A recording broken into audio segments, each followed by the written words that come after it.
আল্লাহর বান্দা পেরেশান হয়ে গেলেন, কোন মুসলমান ভাইয়ের কাছে গেলে একটু টাকা আমি পাইবো, আমার একটু ধার দিবে, আমি আদায় করে দিব।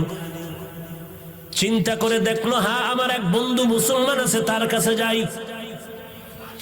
গরিব মুসলমান, রোজাদার মুসলমান, ধনির বাড়ি গিয়া কয়, ও আল্লাহর বান্দা, আমি বড় গরিব মানুষ, আমি এক গ্লাস পানি দিয়ে স্ত্রী সহ ইফতার করতে পারবো, কিন্তু আমার সন্তানেরা রোজাদার, ওদের মুখের সামনে দিতে না পারলে কলিজায় বড় আঘাত।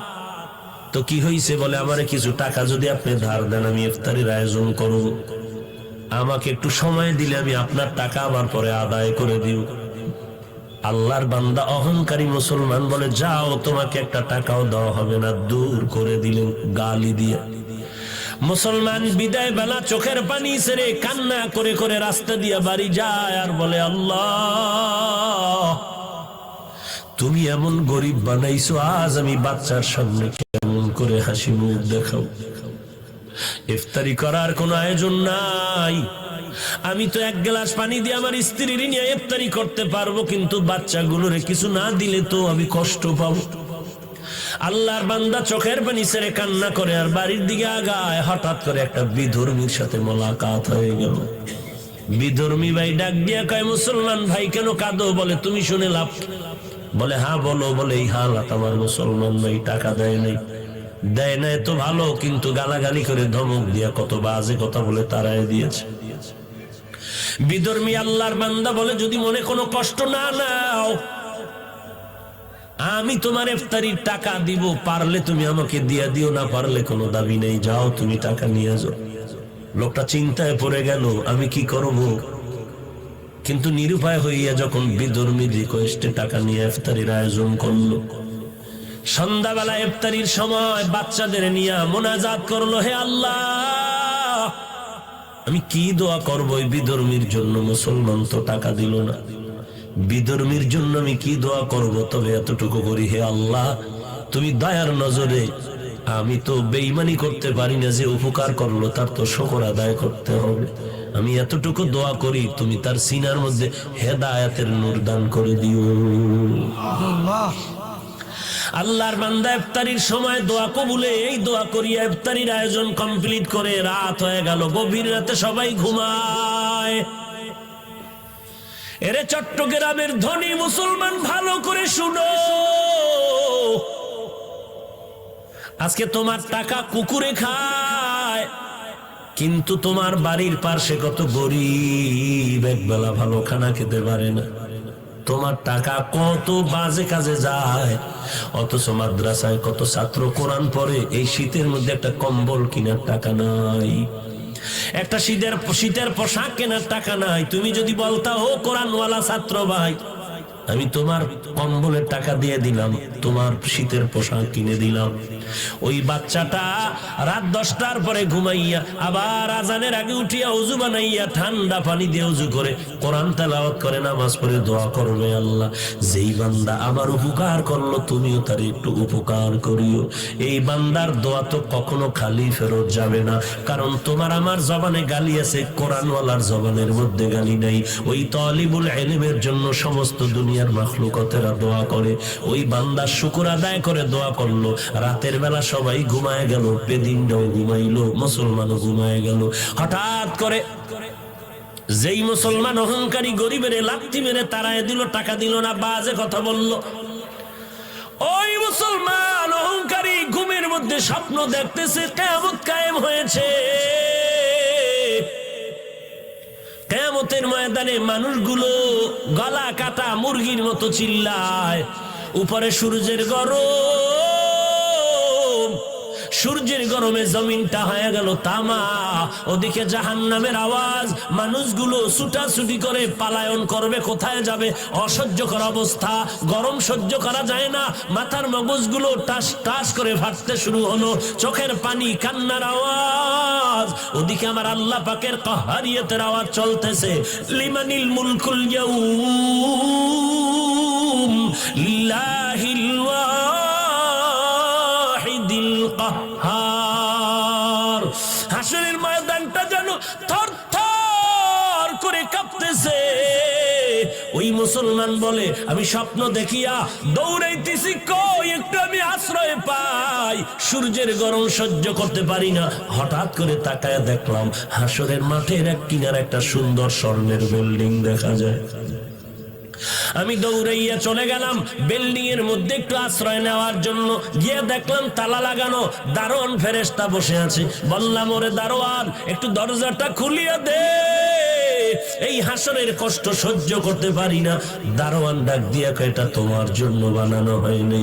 বলে, এই তালার চাবি কে পাইবে?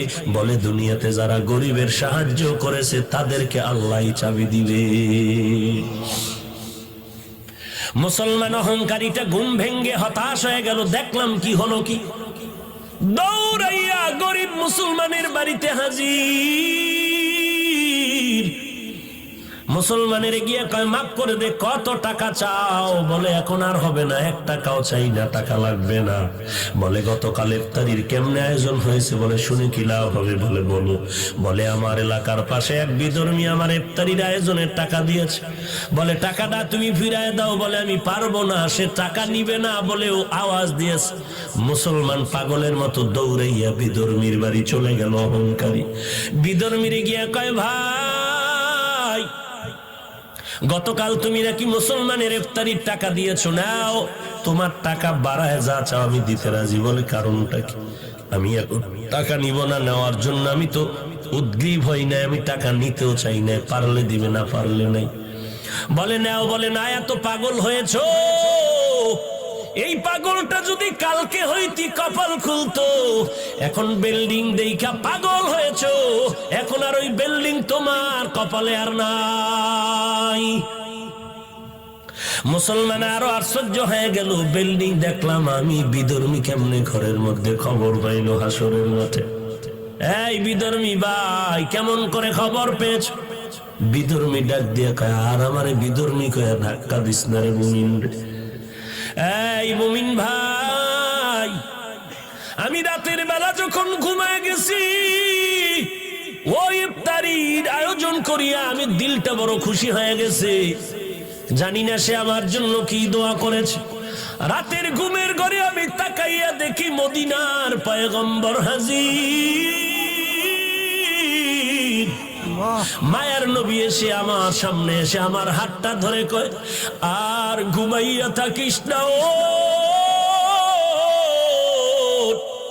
জাহান্নামের আগুনে কেমন করে তুই জ্বলবি। আমারে মায়ার নবী হাত ধরিয়া কালিমা পড়াইয়া হাতটা ধরিয়া কয়, দেখ তুই গরিবের কি সাহায্য করেছো, আমার আল্লাহ এত খুশি। তাকায়া দেখ, মরণের পর আল্লাহ তোর জন্য একটা সুন্দর বিল্ডিং বানায় রাখছে, বালাখানা। এরে যুবক, অহংকারী করিস না। এলেমের বড়াই, আমলের বড়াই করে কি লাভ? সাহাবায়ে কেরামের মতো তো আমল তুমি আমি করতে পারি না, তাদের মতো এলেম তোমার আমার নাই, তাদের মতো তাকওয়া তোমার আমার নাই, তাদের মতো তাহাজ্জুদ তোমার আমার নাই, তাদের মতো এলেম আমল তোমার আমার নাই, তাদের মতো বড় মুহাদ্দিস জমিনে কেউ হবে না, হয় নাই, তাদের মতো বড় মুফাসসির কেউ নাই, হবেও না, তাদের মতো তাকওয়ালা কেউ নাই, হবেও না। এরপরে তাকায়া দেখো, সাহাবায়ে কেরামের মধ্যে আবার 10 জন সাহাবা জান্নাতের সুসংবাদ পাইলেন। 1 নম্বরে আবু বকর, এরপরে ওমর, ওসমান, আলী রাদিয়াল্লাহু আনহুম আজমাইন। এদের ইতিহাস তাকাও। 10 জন সাহাবা জান্নাতের টিকিট পাওয়ার পর নামাজে দাঁড়ায় সারা রাত কান্নার আওয়াজ। কান্নার একটাই কারণ, কবরে আমার কি উপায় হবে, এই জন্য কান্না। ওসমানের কান্না দেখে সবাই পাগল, কবর দেখলে হাউমাউ করে কান্না করে। কারণ সাদা কাপড়ের মধ্যে যখন তোমাকে আমাকে ঢুকাইয়া দেওয়া হবে, সাদা কাপড়ের বাসিন্দা যখন হয়ে যাব, কে পীর, কে মুরিদ, কে শিক্ষক, কে ছাত্র, কে ইমাম, কে মুক্তাদি, কোনো ভেদাভেদ নাই। কারণ আমার কপালেও লেখা নাই আমি শিক্ষক। কে আলেম, কে মুহাদ্দিস, কে মুফতি সাহেব, সাদা কাপড়ের মধ্যে লেখা থাকবে না। জানাজার কোয়ালিটি শেষ করিয়া ওই খাটিয়া কাঁদি নিয়ে যখন কবরের মধ্যে শুয়াইয়া বিদায় হয়ে যাবে, সবার কাছে দুইজন ফেরেশতা তিনটা প্রশ্ন নিয়ে হাজির হয়ে যাবে। রবের পরিচয় দাও, ধর্মের পরিচয় দাও, রহমাতুল লিল আলামিনের পরিচয় দাও। কাউকে জিজ্ঞাসা করে না করা হবে না তুমি কোন দলে ছিল, তুমি কোন পীরের মুরিদ হয়েছিল বলো, তুমি কোন মাদ্রাসার ছাত্র হয়েছিল বলো, তুমি কোন রঙের টুপি পরেছো বলো। এগুলো কোনো প্রশ্ন করা হবে না। তিনটা প্রশ্ন, রবের পরিচয় দাও, ধর্মের পরিচয় দাও, রহমাতুল লিল আলামিনের পরিচয় দাও। তারাই কবরে গিয়া জবাব দিতে পারবে যারা দুনিয়াতে রবের গোলামির রশিটা গলায় লাগাইছে। এরা কবরে গিয়া বলবে রব্বি আল্লাহ, আমার একমাত্র রব হলেন আমার আল্লাহ। আমি আল্লাহকে বেজার করে কোনো কাজ আমি করি নাই, আমি আল্লাহর রাজির বাইরে কোনো দিন কি দিন আল ইসলাম, আমার ধর্ম একমাত্র ইসলাম, ইসলাম ছাড়া কোন ধর্মের চিন্তাও অন্তরে আনি নাই। এরপরে আমার মায়ার নবীকে দেখায় বলবে চিনো, হ্যাঁ ইনি তো আমার সেই মায়ার নবী, যেই নবীকে দেখার কত কান্না করেছি, দেখার জন্য পারি নাই। আলেম ওলামাদের মহব্বতে নবীর আদর্শের টুপি পরেছি, দাড়িটা লম্বা করেছি, মাদ্রাসায় লেখাপড়া করেছি। কত মানুষ কত বাজে কথা বলেছে, মাদ্রাসায় পড়ে লাভ নাই, টুপি পরে লাভ নাই, এরপরও ফালাই নাই। ওই নবী তো আমার আপন।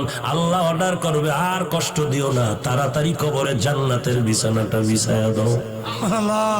পক্ষান্তরে যারা কবরে গিয়ে জবাব দিতে পারবে না, কারণ রবের গোলামি করে নাই, ইসলাম ধর্ম পালন করে নাই, আর নবীর সুন্নতের খবর নাই, মাথার চুলগুলোর মধ্যে নবীর সুন্নত ছিল মানে নাই। নবীর সুন্নত উম্মতের জন্য বড় নেয়ামত, যেই সুন্নতের আদর্শের মতো পবিত্র আদর্শ জমিনে কারো নাই। আঙ্গুলের নখগুলো কাটার মধ্যে নবীর সুন্নত ছিল মানে নাই, চুল কাটার মধ্যে রাখার মধ্যে নবীর সুন্নত ছিল, উম্মতেরা মানে নাই। বান্দা জুতা পরিধানের মধ্যে নবীর সুন্নাত ছিল মানে নাই, মসজিদে ঢুকতে সুন্নাত, বের হতে সুন্নাত মানে নাই, বাথরুমে ঢুকতে সুন্নাত, বের হতে সুন্নাত মানে নাই। নবীর সুন্নাত না মানার কারণে ওই বান্দা হাসরের ময়দান কবরে যাওয়ার পরে তো নবীকে চিনবে না, শুধু একটা আওয়াজ দিবে লা আদরি, লা আদরি, আমি কিছুই জানি না। আল্লাহ তাআলা কুদরতি আওয়াজ দিয়ে বলবে এরে ফেরেশতা, আর বান্দারে সুযোগ দিয়া লাভ নাই, এই বান্দারে আমি দুনিয়াতে কম সুযোগ দেই নাই। আমার দেওয়া পানি, আমার দেওয়া বাতাস, আমার দেওয়া সূর্যের আলো, চাঁদের আলো, সব নিয়ামতগুলো ভোগ করার পর আলেম ওলামাদের কথা তো মানেই নাই, বরং আলেমের গালাগালি করেছে আর বলেছে ওলামায়ে কেরামের কথা মতো চলবো না। ওলামায়ে কেরাম যদি নামাজের কথা বলছে, বলে নামাজ পড়বো না, দেখি কার শক্তি আছে নামাজ পড়াবে। আমার ওয়ারাসাতুল আম্বিয়া নবীর ওয়ারিসদের বিরোধিতা করেছে, আমি আল্লাহ এখন আর সুযোগ দিব না। ও ফেরেশতা, তাড়াতাড়ি কবরের মধ্যে জাহান্নামের আগুন বিছানা বিছায়া দাও, জাহান্নামের সাথে একটা রাস্তা বানায়া দাও। আল্লাহ গোসা নিয়ে বলবে রে কবরের মাটি, এই নাফরমানের দুই পার্শ্ব থেকে জোরে জোরে চাপ দাও, চাপের কারণে পাঁজরের হাড়গুলো চুরমার হয়ে যাবে। এরে আল্লাহর বান্দা, বালিশে মাথা লাগাই 1 মিনিট চিন্তা করো, সমস্ত আল্লাহওয়ালারা এত বেশি আমল করিয়াও কান্না বন্ধ করেন নাই, সাহাবায়ে কেরাম কান্না বন্ধ করেন নাই। আমার নবী যার কোনো গুনাহ নাই, সারা রাত নামাজে কান্না করেন আর কাটায় দেন। আজকে তুমি কিভাবে ভাবলা যে কান্না লাগবে না? আল্লাহ বলেন বেশি বেশি কান্না করো, নবী বলেন এক ফোঁটা চোখের পানির দাম কত? 70 বছর পর্যন্ত অন্যায় করেছো, এক ফোঁটা চোখের পানি যদি ফেলতে পারো, তোর জীবনের 70 বছর গুনাহগুলো আল্লাহ মাফ করে দিবে। এরে নবীর উম্মতের দল, ও যুবক, আমি বলি না তুমি নবীর তরিকা মেনে স্কুল ছেড়ে দাও, চাকরি ছেড়ে দাও, না না, স্কুলে থাকো, খবরদার বের হবা না, ওখানে লেখাপড়া করে ডাক্তার, ডক্টর, ইঞ্জিনিয়ার হও, আমাদের দেশের জন্য বড় গৌরব। তবে তাকায়া দেখো ডানে বামে তোমার আমার মতো কত বান্দা ডাক্তারি করে, নামাজ বাদ দেয় না। বান্দা তাকায়া দেখো স্কুল কলেজে লেখাপড়া করে, নামাজ বাদ দেয় না। তোমার বিবেকরে জিজ্ঞাসা করো, তুমি কেন পারবা না রে বাবা? নবীর সুন্নতের মালাটা গলায় রাখতে পারবা না কেন? চট্টগ্রাম বিশ্ববিদ্যালয়ের দিকে নজর করে দেখো, এমনও কত ছাত্র আছে মাথায় টুপি আর পাগড়ি, লম্বা দাড়ি, লম্বা জামা পরিয়া ক্লাস করে, আছে না নেই? রিক্সার ড্রাইভার ড্রাইভারি করে আজান হলো, মসজিদে গিয়ে নামাজ আদায় করতেছে। এরে আল্লাহর বান্দা, তোমার আমার মতো যুবক কত টাকার মালিক, 1 টাকাও হারাম খায় না, নামাজ বাদ দেয় না, তুমি কেন পারবা না রে বাবা? আল্লাহর কাছে তওবা করো। কয়দিন আর যৌবনের বাহাদুরি করবা? কয়দিন আর?